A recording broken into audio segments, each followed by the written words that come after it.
이 마태복음 5장부터 나오는 예수님의 산상설교는 모든 그리스도인들이 읽고 묵상하고 또 점검해야 될 정말 주옥 같은 주님의 말씀이 담겨져 있고요.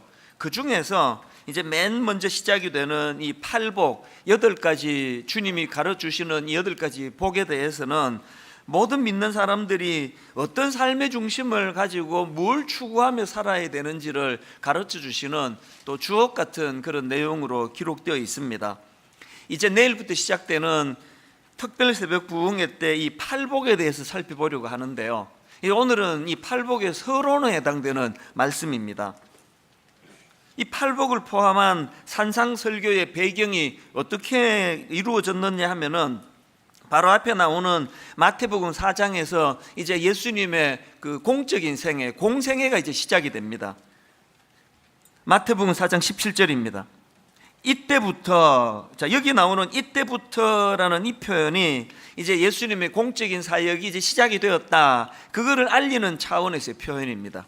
이때부터 예수께서 비로소 전파하여 이르시되 회개하라 천국이 가까웠느니라 하시더라. 여기서 우리가 주목해야 되는 게 뭐냐면은 주님이 30년간의 그 준비 기간을 거치시고 이제 이때부터 공적인 사역이 시작되는데, 주님의 공적 사역 첫 일갈, 첫 일성이 회개하라 천국이 가까웠느니라. 여기에 굉장히 중요한 의미가 있습니다. 이후에 예수님의 이 공적인 사역의 포인트가, 포커스가 어디에 있는가를 짐작하게 만드는 게 이 마태복음 4장 17절입니다. 그리고는 이제 그 하나님 나라를 선포해 나갈 제자들을 주님이 뽑으시고 부르시고, 그리고 그 다음에 23절부터 이런 말씀이 나옵니다. 예수께서 온 갈릴리에 두루 다니사 그들의 회당에서 첫째 가르치시며, 둘째 천국 복음을 전파하시며, 셋째 백성 중에 모든 병과 모든 약한 것을 고치시니.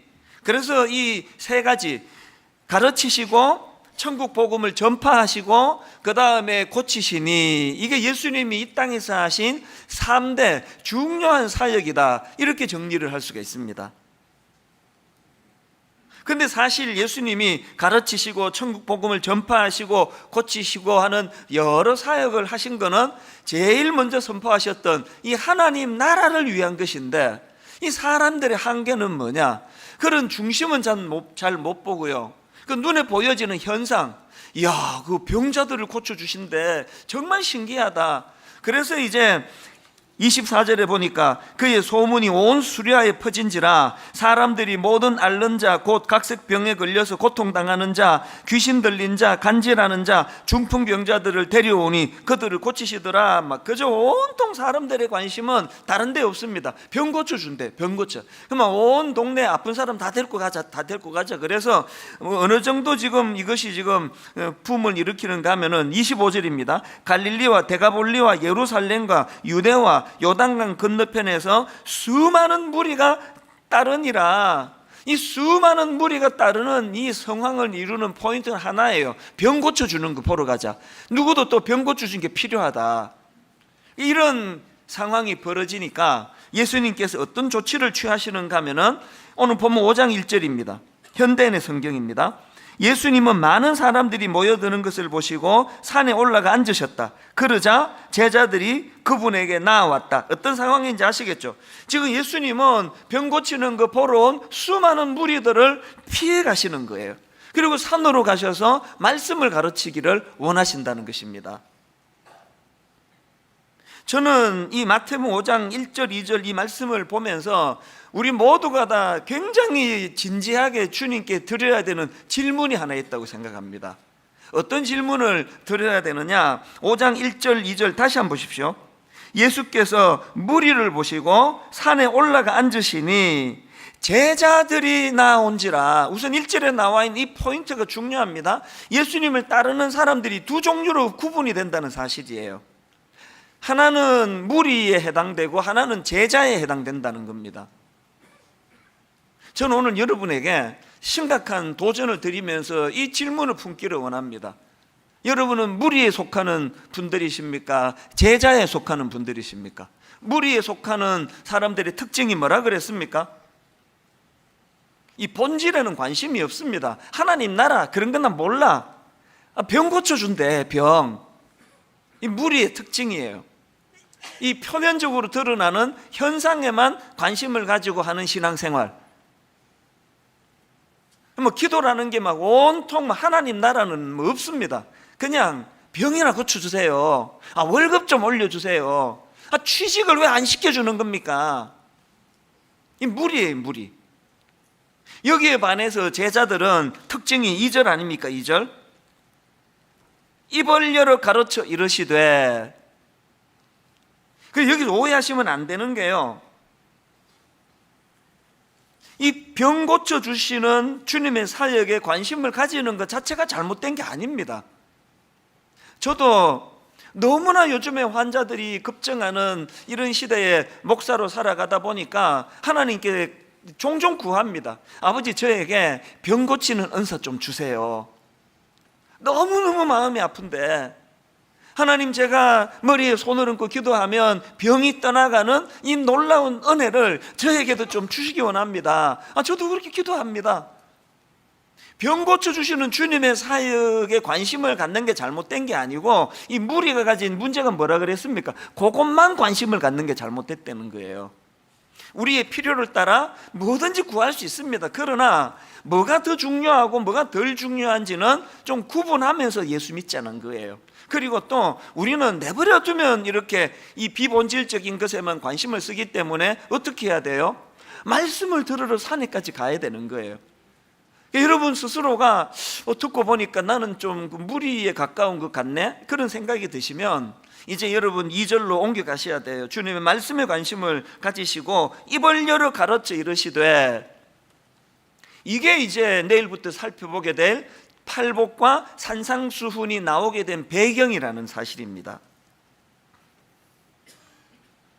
그래서 저는 이런 맥락에서 이제 내일부터 한 말씀 한 말씀을 우리가 주님의 말씀 앞에 이제 반응하고 귀를 기울이면서 이 하나님 나라의 백성들이 어떤 삶의 태도를 갖고 살아야 되는가를 이제 점검해 봐야 되는데요.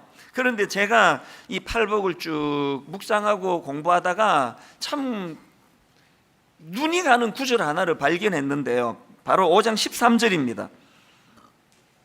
너희는 세상의 소금이니 소금이 만일 그 맛을 잃으면 무엇으로 짜게 하리요? 후에는 아무 쓸데없어 다만 밖에 버려져 사람에게 밟힐 뿐이니라. 이 13절 말씀은요, 바로 앞에 그 3절부터 12절까지가 팔복이에요. 팔복. 주님이 팔복을 선포하시고 바로 주시는 말씀이 13절입니다. 뭘로 의미하겠습니까? 하나님 나라와 그 하나님 나라에 대한 그 원리에는 관심이 없고 그저 병이나 고치는 것, 떡이나 얻어먹고 오병이의 기적이나 관심을 가지는 삶을 살다 보면 니들이 맛있는 소금이 될 위험이 있다, 그 말씀을 주시는 거 아닙니까? 이 말씀이 왜 저에게 관심이 갔을까요? 오늘 수많은 사람들이 교회를 보고 맛있는 소금이라 그러고 있으니까, 오늘 수많은 예수 안 믿는 사람들이 예수 믿는 크리스찬들을 향하여 이거 맛있는 소금이다, 이거 세상에 사람들에게 발표해야 된다, 이런 조롱을 당하는 시대니까요. 그래서 우리가 지금 정말 오늘 한국 교회가 이 맛있는 소금처럼 사람들에게 밟히고 있다는 인식이 드신다면 어떻게 해야 됩니까? 바로 앞에서 대안으로 주신 주님의 팔복, 그리고 이후에 열거되는 이 산상 설교에 관심을 가져야 되는, 이게 대안이라는 사실입니다. 최근에도요, 어떤 청년이 참 그 가슴 아픈 이메일을 한 통 제게 보내왔는데, 이 청년이 누군가 하면은 제가 몇 달 전에 그 설교하면서 이 청년의 그 메일 내용을 읽어준 적이 있습니다. 들어보시면 아마 기억이 나실 텐데요, 이런 내용으로 제게 메일을 보낸 적이 있습니다. 맨날 싸우는 한국 기독교 상황을 학교 기독교 수업 시간에 다루며 많은 학생들이 개독교라고 비판하는 상황에서 많은 학생들 앞에서 한 명의 기독교인으로서 정말 미안하고 무거운 책임감을 느낀다고 사과했습니다. 이런 글을 제게 보내준 청년인데요, 제가 그때 이 청년을 연대 의대 다니는 학생이라고 그렇게 소개를 했는데, 나중에 보니까 이 연대 공대를 졸업하고 지금 의대 진학을 위해서 준비하고 있는 그런 청년이더라고요. 어쨌든 이 청년이 제게 최근에 다시 이제 메일을 보내왔는데 너무 제 마음이 많이 힘들었습니다. 그리고 목사로서 참 미안했습니다. 이 청년이 지금 저 같은 목회자나 기성 크리스찬들에 대해서 울분이 많고 또 하나님에 대해서도 지금 섭섭해하고 있는 상황이에요. 그 어떤 내용인가를 한번 들어보세요. 저는 비기독교인들로부터 그리고 제가 기독교를 믿으면서 당했던 수많은 손해와 또 그런 저를 감싸주지 않는 한국교회를 생각할 때마다 외롭고 하나님을 떠나고 싶을 때가 많고 지금도 그렇습니다. 비기독교인들이 얼마나 기독교인들을 혐오하고 조롱하는지 여기 메일에 다 담기 힘들 정도입니다. 저는 비기독교인들이 기독교인들을 향해 하는 말을 들을 때마다 논리적으로 너무 설득이 잘 되고 돈에 환장하고 성범죄 저지르고 옥하는 목사님 표현 빌리면 여기서 이 말하고 저기서 저 말하고 나중에 안 했다 그러고 막 굉장히 격앙되어 있는 게 느껴지지 않습니까? 또 이런 내용도 있습니다. 비기독교인들이 목사들을 보면 하나님 없는 게 분명하다는 쪽의 말이 훨씬 더 신뢰가 갑니다. 한국교회를 망쳐놓는 목사들의 존재를 비기독교인들은 하나님이 없는 가장 큰 증거라고 말합니다. 비기독교인들이 이런 목사들을 조롱하는 말로 너네가 목사면 나는 예수다 이렇게 말합니다. 너네 기독교인들이 좋은 목사 많다 하는데 좋은 목사 어디 있는지 한번 예를 들어보라. 저 또한 이러한 말들을 잘못된 말이라는 생각이 별로 들지 않는 게 오늘 한국교회의 적나라한 실상인 것 같습니다. 말고도 내용이 더 많이 있는데요. 제가 우선 이 청년의 글을 보면서 제가 목사라는 게 참 비참했고요. 그러나 사실은 이 형제가 너무 격앙이 돼가지고 이제 쓴 글이다 보니까 저는 이 형제의 글을 다 동의하지는 않습니다. 왜냐하니까 저는 많은 목사님들을 만나는 사람 아닙니까? 지방에 가보고 서울에 가보고 또 이번에 여름에 미국에 집회를 다니면서 보니까요, 너무나 신실한 목사님들이 이름이 안 알려져서 그렇지 너무너무 열악한 환경 속에서 눈물로 교회를 지키고, 그리고 또 수많은 사모님들, 교회가 너무 여건이 안 돼서 눈물로 사모님이 직장 생활을 해가면서도 참 남편을 뒷바라지하는 많은 귀한 사모님들을 제가 만나보고 있거든요. 그래서 제가 이 형제의 말에 다 동의를 할 수는 없지만, 그러나 가슴 아픈 게 뭐예요? 너무나 많은 세상 사람들이 이 형제처럼 생각하고 있다는 거, 이보다 훨씬 더 심하게 생각하고 있다는 겁니다.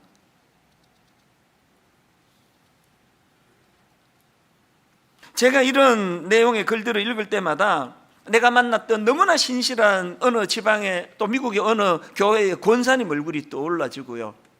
정말 이건 헌신을 뛰어넘어 교회를 위하여 인생을 바친다고 할 만한 너무나 귀한 장로님들 또 우리 집사님들 얼굴이 떠오르는 게 사실이에요. 그러나 전체적으로 그런 신실한 분보다는 신실하지 않은 분이 훨씬 많기 때문에 이런 비아냥을 듣게 된 거 아닌가, 그런 생각을 하게 된다면, 오늘 우리가요, 너희는 세상의 소금이니 소금이 만일 그 맛을 잃으면 무엇으로 짜게 하리요? 후에는 아무 쓸데없어 다만 밖에 버려져 사람에게 밟힐 뿐이니라. 이런 일을 막기 위하여 하나님, 내일부터 우리 팔복에 대하여 내 집중해서 그 원리를 깨닫고 주님의 뜻을 깨닫고 아버지 맛 잃은 소금이 되지 않기를 주님 앞에 은혜를 구해보겠습니다.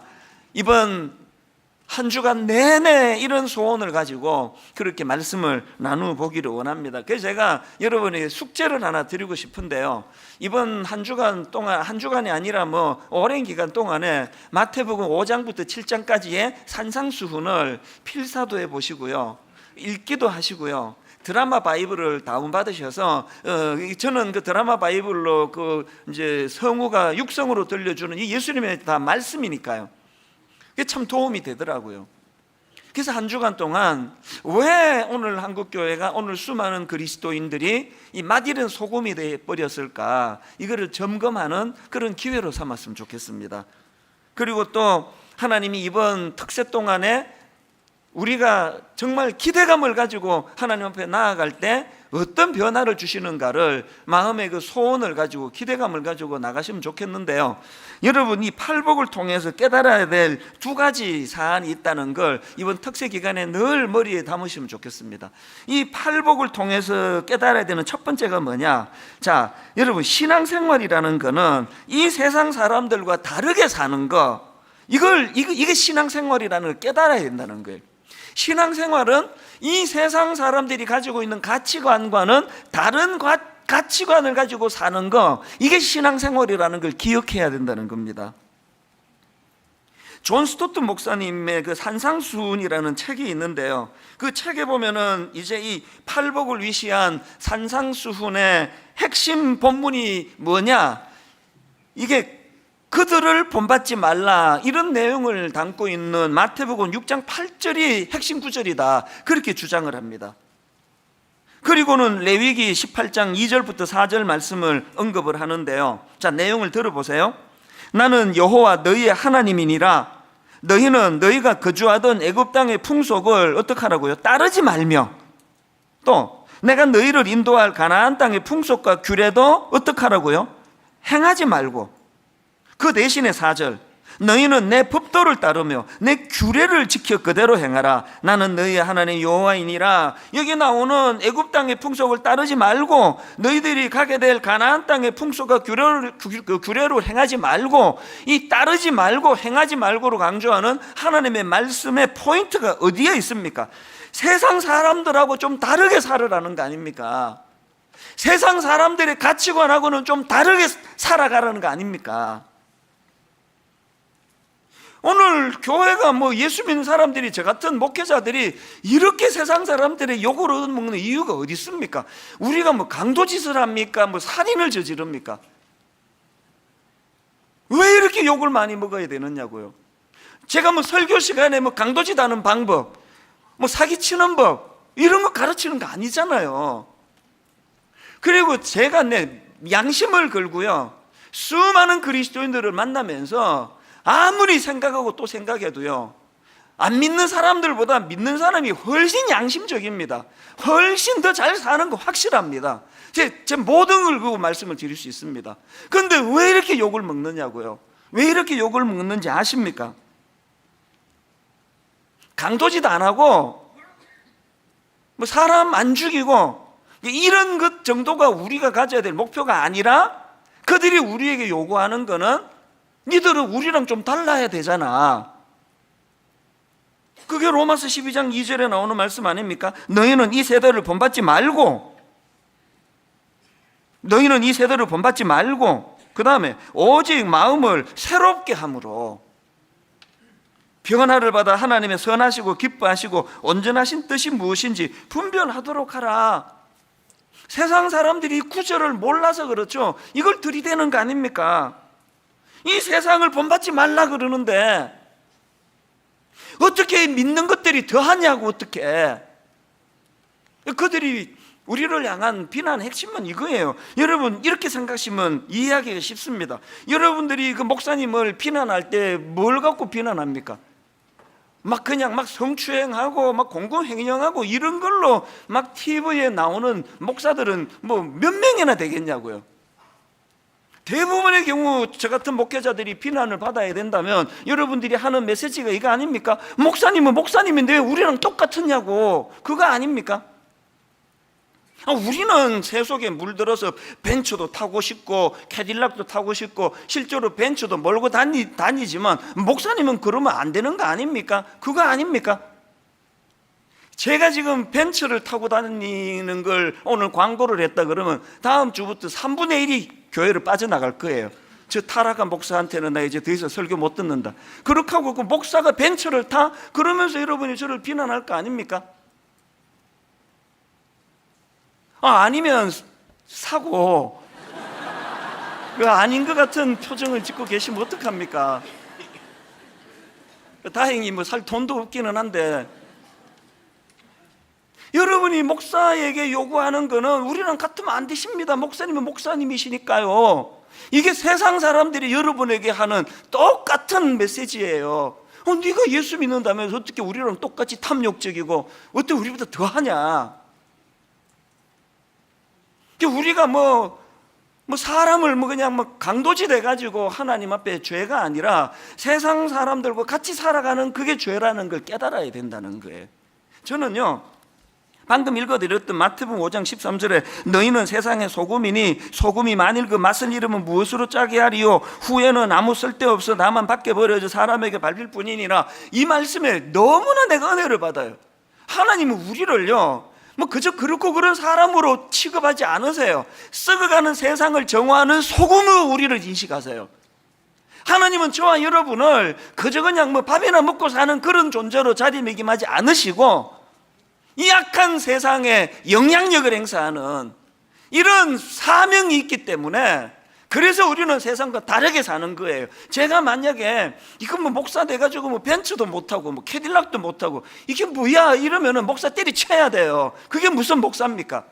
이만큼 저를 도덕적으로 그렇게 높이 쳐주기 때문에 저를 그렇게 바라보시는 것에 대한 긍지를 가지고, 그런데 눈도 주지 않으면서 나는 성도들과는 다른, 세상 사람들과는 확연히 다른 그런 가치관을 가지고 살아야 되겠다, 그러면서 살아가는 그게 그리스도인이라는 말씀입니다. 그런가 하면은 두 번째로 이 팔복을 통해서 깨달아야 되는 게 하나 더 있는데, 그게 뭐냐 하니까, 여러분이 신앙생활이라는 것은요, 그 다른 삶, 이걸 추구해야 되는데 그 다른 삶이 주는 행복이 뭔지를 맛보고 사는 게 신앙생활이라는 거, 이걸 깨달아야 돼요. 팔복에서 지금 계속 강조되는 게 복이 있나니 복이 있나니 복이 있나니, 마태복음 5장 3절에 심령이 가난한 자는 복이 있나니, 또 4절에 애통하는 자는 복이 있나니, 5절에 온유한 자는 복이 있나니, 이게 우리말의 뉘앙스로는 이게 자꾸 조건처럼 들리잖아요. 뭘 하면 복을 주시겠다, 이런 식으로 이걸 자꾸 조건으로 듣기가 쉬운데, 이건 조건이 아니고요, 상태예요, 상태. 그래서 이 팔복을 원어에 가깝게 제가 좀 더 직역을 해서 화면에 한번 띄워봤는데, 자 보십시오. 이 3절이 이렇게 되어 있습니다. 행복하구나 심령이 가난한 자들이여, 천국이 그들의 것이기 때문이다. 이 조건이 아니에요. 뭐 하면 행복하게 해줄게, 이게 아니고요, 행복하구나, 이미 이게 상태가 행복한 상태예요. 그럼 누가 이렇게 행복한가? 심령이 가난한 자들이래요. 아니, 그 심령이 가난한 자들이 왜 행복하지? 천국이 그들의 것이기 때문이래요. 이거는 조건이 아니라 상태예요, 상태. 이미 행복한 상태. 4절도 마찬가지. 행복하구나, 그 이미 행복한 걸 지금 선포하시는 거 아닙니까? 행복하구나. 누가? 애통하는 자들이요. 아니, 슬퍼 우는 자들이 왜 행복합니까? 그들이 위로를 받을 수 있기 때문이다. 이 구조가 다 그런 거예요. 또 5절에도 행복하구나 온유한 자들이요. 왜 그들이 행복합니까? 그들이 땅을 기업으로 받을 것이기 때문이다. 이 상태예요, 상태. 조건이 아닙니다. 그리고 또 흥미로운 건요, 시제예요, 시제. 첫 번째 복부터 8번째 복 가운데 두 번째 복과 7번째 복, 그러니까 2, 3, 4, 5, 6, 7번째 복이 전부가 다 미래 시제인데요, 딱 첫 번째 복과 마지막 8째 복이 이게 현재 시제예요. 그러니까 이 3절에 나와 있는 심령이 가난한 자는 복이 있나니, 10절에 나와 있는 의를 위하여 박해를 받는 자는 복이 있나니, 여기에 첫 번째 공통점이 이게 현재 시제라는 거고요, 두 번째 공통점이 둘 다 천국이에요. 자, 한번 3절을 보세요. 심령이 가난한 자는 복이 있나니 천국이 그들의 것이며, 또 10절 의를 위하여 박해를 받은 자는 복이 있나니 천국이 그들의 것임이라. 여기에 지금 똑같이 둘 다 천국이 그들의 것임이기 때문에 행복하구나, 이게 지금 이 천국의 현재성을 강조하는 이 표현 속에 막 여러 가지 의미를 담고 있지만, 그 중에서 제가 발견하는 강력한 의미가 뭐냐, 여러분 신앙생활이라는 거는요, 내가 주님 말씀대로 살면 이 세상 가치관을 따라 살지 아니하고 하나님이 원하시는 하나님 나라의 백성으로서의 가치관을 가지고 살아가면 그 보상으로 죽어서 천국 가는 티켓을 받는 게 신앙이 아니고, 천국의 현재성이라니까요. 돈, 권력, 인기 이렇게 하면서 살아가는 그 사람들이 절대로 맛보지 못하는 행복하구나, 온유한 자들이요, 이걸 이 땅에서 누리게 된다는 거예요. 우리가 정말 잘못하는 게 뭐냐? 강도짓도 나쁜 거지만 이 하나님 나라의 가치를 가지고, 가치관을 가지고 세상의 기준이 아닌 물질, 명예, 권력 이런 걸 추구하는 것이 아닌 하나님 나라 백성으로서 주님이 가르쳐주시는 삶의 가치를 가지고 살면 이 땅에서 이것이 얼마나 행복하냐라는 것을 누리며 살지 못하는, 이게 죄예요. 이게 왜 젊은 애들이, 여러분 아들이 왜 교회 떠납니까? 왜? 앞만 봐도 예수 믿는 우리 아빠가 행복해 보이지 않는 거 아닙니까? 예수 믿어서 막 너무너무 우리 아빠가, 우리 엄마가 너무너무 행복해. 부부 싸움도 안 하고 싸우려다가도 또 막 웃으면서 끝내가지고 물어요. 어떻게 아버지는 이렇게 행복해서, 아빠는 왜 이렇게 행복하세요? 그러면 예수 믿고 이러네. 그 참 신기해 나도. 근데 그 집 아들이 교회 떠나겠습니까? 지금 우리 집 아들도 지금 신앙에 지금 회의가 많아서 근데 지금 죄책감을 많이 느끼고 있습니다. 로마서 14장 17절에 보니까요, 하나님의 나라는 먹는 것과 마시는 것이 아니요 오직 성령 안에 있는 의와 평강과 희락이라. 권력을 추구하고 물질을 추구하고 실제로 그것을 누리는 사람들을 보니까 평화가 안 보이는 거예요. 거기에 희락, 기쁨이 없어요. 근데 오죽하면 우리 강아지 이름은 희락이라고 지었게. 희락이, 예수 믿는 사람이 추구해야 되는 그 희락. 아침마다 희락아 이리 와 그러면서 강아지를 부르면서 하나님 주시는 희락이 내게 넘치기를 바라는 마음이 있는 거 아닙니까? 안 웃으시니까 여러분, 이 두 가지 기억하셔야 됩니다. 우리는 돈이나 권력이나 인기를 추구하는 그런 삶을 사는 존재가 아니에요.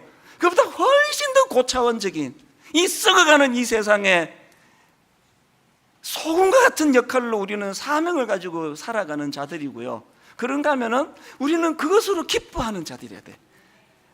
한편으로는 몸을 땅에 딛고 살다 보니 뭐 아프고 힘들고 눈물 날 일이 많은 건 사실이에요. 그러나 또 다른 한편으로 하나님 주시는 그 희락과 평강과 의, 이런 것을 우리가 누리며 살아야 된다는 겁니다.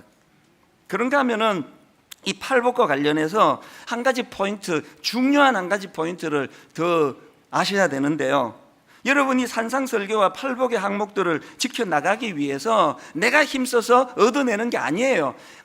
맞아요, 기독교 윤리, 이제 내일부터 내가 이제 한번 진짜 내가 한번 애써봐야 되겠다, 이거 아니에요. 이 모든 팔복과 산상수훈을 주관하시는 분은 하나님이세요. 그분이 우리를 인도하시는 대로 따라가면 저절로 습득이 되는 게 이 팔복의 능력인 줄 믿으시기를 바랍니다. 예를 하나 들어볼게요. 이번에 제가 미국에 그 3주 동안 5개 지역을 순회하면서 집회를 가졌지 않습니까? 특별한 은혜를 많이 주셨어요. 그래서 뭐 막 가는 곳마다 하나님이 은혜를 많이 주셨는데요, 그래서 하나님이 하셨는데 칭찬도 제가 많이 들었습니다. 목사님, 이 지역에서 뭐 수십 년 동안에 이렇게 많이 모인 경우는 처음입니다. 막 이런 많은 일들이 있었거든요. 그래서 저녁에 목사님 은혜 받았습니다, 수고하셨습니다, 칭찬을 많이 듣고 기분 좋게 이제 숙소에 가가지고 잠자리에 들었는데요, 길게도 잠을 못 자게 해요. 짧게 잠을 자고 새벽에 일어나면은 하나님이 저를 어떻게 다루시느냐 이해가 안 돼요. 그렇게 기분 좋게 그렇게 이번에 은혜가 넘쳤다고 그런 칭찬을 듣고 잠자리에 들어갔는데, 아침에 제가 그 새벽에 일어나면은 마음이 너무 우울해지는 거예요. 마음이 너무너무 초라해지는 거예요. 난 왜 이렇게 초라한가? 열등감이 밀려오는 거예요. 이게 3주 내내 그런 일이 일어났어요. 이해가 안 되는 거예요. 이번 집회가 대성황리에 지금 진행이 된다 그러는데, 어제 저녁에 기분 좋게 잠자리에 들었는데 왜 아침에 새벽에 눈이 떠지면 내가 이렇게 초라한지, 너무너무 초라해지는 거예요. 그래서 우울해가지고요, 오전 내내 문 밖을 안 나간 적이 태반이에요. 식사하자 그러는 것도 사양한 적도 있습니다. 너무 이상한 거예요 이게. 내가 왜 이렇게 내 자신이 이렇게 초라한가, 이걸 좀 분석을 해봤더니 두 가지 때문에 제가 초라하더라고요. 하나는 뭐냐, 이 지식의 부족 때문에. 제가 너무 몰라요. 평생을 내가 신학 공부하고 설교하고 내 하나님 말씀 공부하면서 살았다고 하는데 어떻게 내가 이 영적으로 지식이 이렇게 모자라는지, 내 하나님에 대해서 시간이 갈수록 내가 잘 모르겠습니다. 영적으로 제가 무지한 게 너무나 저를 초라하게 만드는 거예요. 예전에도 종종 송창식 씨, 가수 송창식 씨가 불렀던 가나다라는 그 노래가 저를 계속 맴돌게 하는 일을 경험했는데, 이번에도 미국에서 많이 경험했습니다. 우리 여기 젊은 청년들 가나다라는 노래 모르면 꼭 그 가사 다 외우셔야 돼. 이게 너무 중요한 메시지. 이게 이렇게 시작하는 그 노래, 뭐 저랑 비슷한 세대는 다 아실 거예요. 가나다라 마바사 자차카타파 헤헤 으헤 으헤 으흐. 저는요 으헤 으헤 으흐가 탄식처럼 들리는 거예요. 왜 이게 탄식처럼 들려? 그 다음 가사를 보세요. 하고 싶은 말들은 너무너무 많은데 이내 노래는 너무너무 짧고. 그 다음 가사 보세요. 하늘천 따지 거물현 누를황. 알고 싶은 진리는 너무너무 많은데 이내 머리가 너무너무 작고. 이 딱 내 심정이에요. 알고 싶은 진리는 너무너무 많은데 이내 머리는 너무 작고. 1, 2, 3, 4, 5, 6, 7, 8, 9하고 10이요. 하고 싶은 일들은 너무너무 많은데 이내 두 팔이 모자라고. 지난주에 3주 내내 내 마음의 열등감이, 내 마음의 초라함이, 하나님에 대한 이 신비로운 지식, 알고 싶은 지식이 너무너무 많은데 난 왜 이렇게 머리가 이렇게 작아? 이게 이렇게 내가 지식이 약한가? 하고 싶은 일들, 해야 되는 일들이 너무나 많은 시대에 목사로 부름을 받았는데 이내 팔은 너무 짧고. 그런가 하면 두 번째로 제가 그렇게 제 자신이 초라했던 건요, 존재의 자금. 저는 우리 그 부목사님들한테 막 아주 불같이 제가 소리를 지를 때가 있는데요, 하나님이 당신을 장교로 불렀는데 어떻게 그렇게 이등병 정신으로 사느냐고, 사람 눈치나 보고 사느냐고. 하나님은 우리가 최후의 보루라, 이병등 정신으로 살면 안 된다고. 존재가 목회하는 거라고, 말로 목회하는 거 아니라고. 제가 그렇게 막 소리를 지를 때가 있는데 그건 저에 대한 책망이에요. 존재가 목회를 해야 되는데 입만 살아가지고 너무 제 자신의 초라함이 이번에 여름에 막 너무 저를 괴롭히는 거예요. 그런 3주를 보내고요, 한국으로 돌아와가지고 로이드 존스 목사님의 책을 읽는데 전율이 느껴지는 겁니다. 그 로이드 존스 목사님 책에요, 이 8복 중에 첫 번째 복이에요. 8번 중에 첫 번째 복, 심령이 가난한 자는 복이 있나니 천국이 그들의 것이며, 이 항목을 설명하는데 제가 이걸 옮겨 적어갖고 지금 들고 다닙니다. 뭐라고 설명하는지 아십니까? 심령이 가난해진다는 것은 속을 비우는 것을 의미하며 나머지 복은 가득 채우는 것을 의미하는데, 우리가 먼저 비워지지 않으면 채워질 수 없다. 그래서 하나님께서 우리에게 복을 가르치시는데 먼저 나를 비우는 거라는 게, 심령이 가난한 건 자기를 비우는 거래요. 그리고 두 번째부터 7, 8째 복이 다 채우는 거래요. 왜 제가 전율이 느꼈을까요? 이번 가을에 8복을 가지고 하나님이 은혜를 주시기로 그렇게 결정하셨는데, 말씀을 전하는 저에게 먼저 비워내는 작업을 하신 거예요. 이유도 없이. 눈으로만 보고 판단하는 세상 사람들은 이번에 집회가 성공이다, 막 20년 만에 처음 있는 현상이다, 막 어떤 데는 자리가 없어가지고 막 돌아간 사람이 몇 명이나 된다, 막 눈으로 보기에 너무나 북적북적거리는 현상을 보여주시고, 새벽만 되면은 이유 없이 내가 초라해지는, 존재가 초라해지는 그 과정이 하나님이 저에게 신령한 복으로 채워주시기 위하여 비우시는 작업이었더라는 거예요. 전율이 느껴지지 않겠습니까? 저는 저의 약함을 오픈하는 거 부끄러워하지 않습니다. 왜? 병은 소문내라 그랬어요. 내 약함을 자꾸 떠들고 다녀 이걸 비워내야 거기에 신령한 것으로 채워줍니다.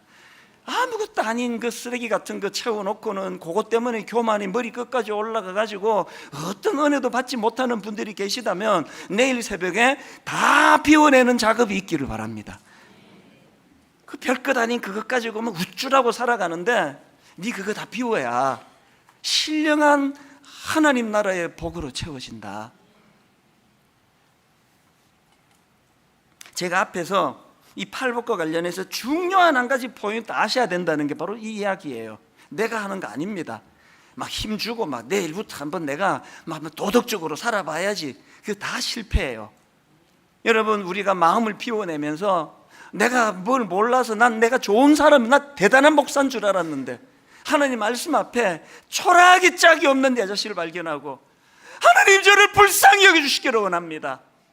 가련한 인간입니다. 가련한 인생입니다. 은혜 아니고는 너무나 초라할 수밖에 없는 인생입니다. 주님 나를 불쌍히 여겨주시기를 원합니다.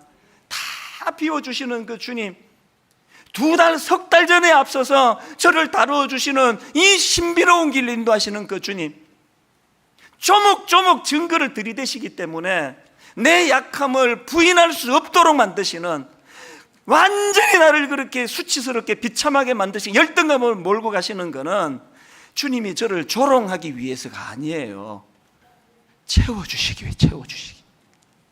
여러분, 이 기대감을 가지고 내일 첫날부터 다 비워내고 그리고 거기에 채워주실 신령한 은혜를 사모하는 그런 새벽 부흥이 되기를 주님 이름으로 축원합니다.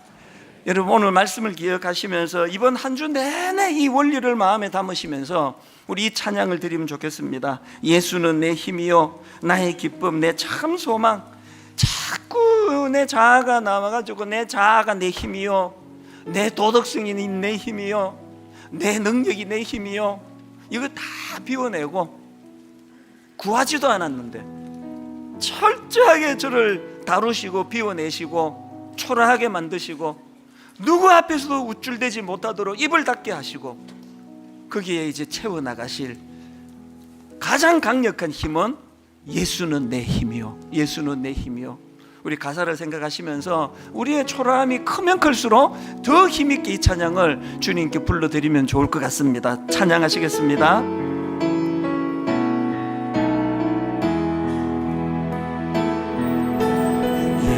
예수는 내 힘이요 나의 기쁨, 내 참 소망, 내 참 소망, 그 이름의 생명이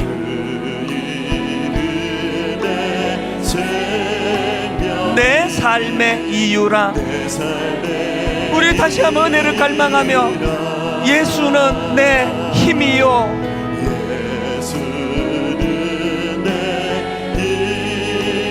나의 기쁨, 내 참 소망, 내게 힘이 되신 그분의 이름, 그 이름의 생명이 내 삶의 이유라. 오직 주만 따라갑니다. 오직 주만 따라갑니다. 오직 주만 높임 받으소서. 오직 주만 높임 받으소서. 내 평생에 그 이름을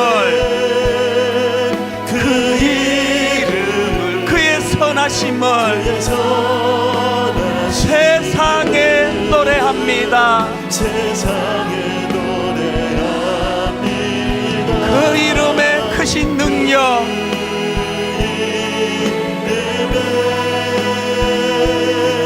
크신 능력, 영원한 생명이 내 삶의 이유라. 내가 사나 죽으나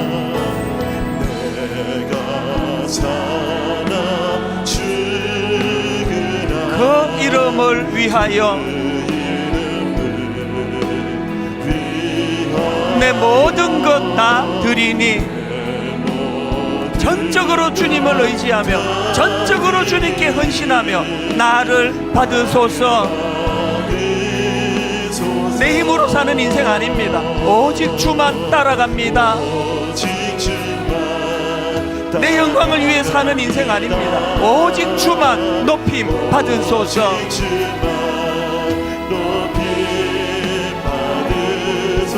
다시 한번 결단하며 선포합니다.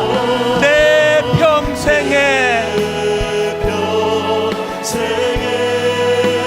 그 이름을, 그의 선하심을 세상에 노래합니다. 그 이름의 크신 능력,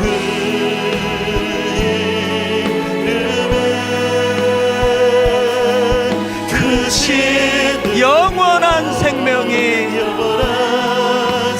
내 삶의 이유라. 내 삶의 세상 흔들리고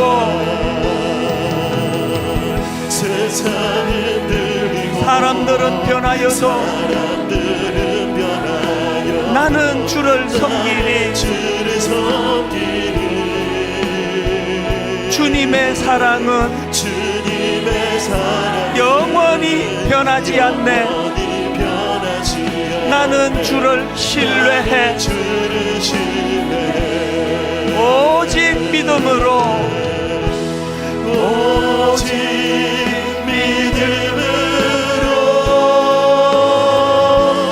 믿음으로 내가 살리라. 오직 믿음으로, 오직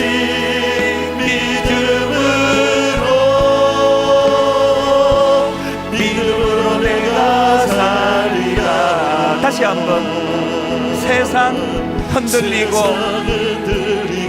사람들은 변하여도 나는 주를 섬기리. 주님의 사랑은 영원히 변하지 않네. 나는 주를 신뢰해. 우리 다 자리에서 일어나셔서 다시 한번 선포합니다. 세상 흔들리고 사람들은 변하여도 나는 주를 섬기리. 주님의 사랑은 영원히 변하지 않네. 나는 주를 신뢰해. 오직 믿음으로,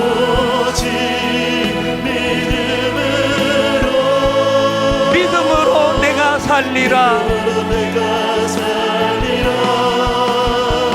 오직 믿음으로,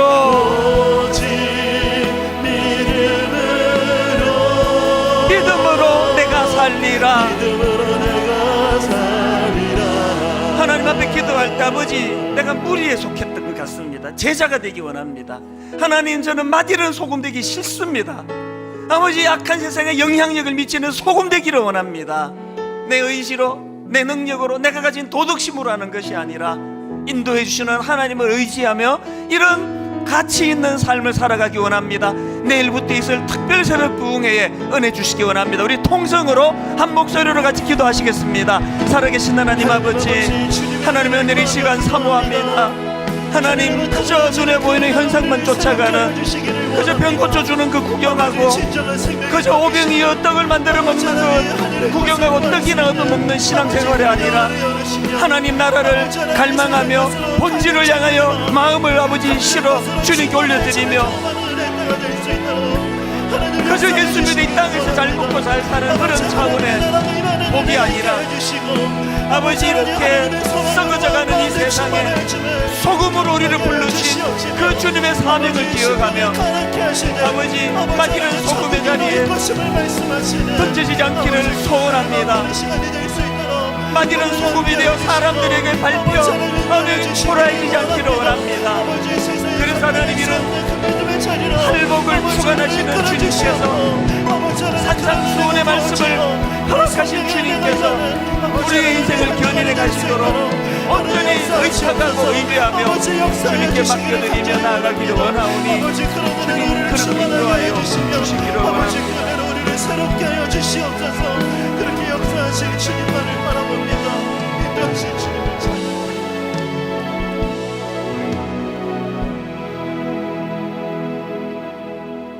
너희는 세상의 소금이니 소금이 만일 그 맛을 잃으면 무엇으로 짜게 하리요? 후에는 아무 쓸데없어 다만 밖에 버려져 사람에게 밟힐 뿐이니라. 이 엄청난 사명을 주실 때는 우리를 그렇게 존귀한 존재로 보셨기 때문인 것을 믿고 감사를 드립니다. 초라해지지 않도록 도와주시며 비굴해지지 않도록 은혜 주시며 누구 앞에서라도 하나님의 이 소금의 역할을 감당해내는 믿음의 주님의 자녀들로 저희들을 인도하여 주시옵소서.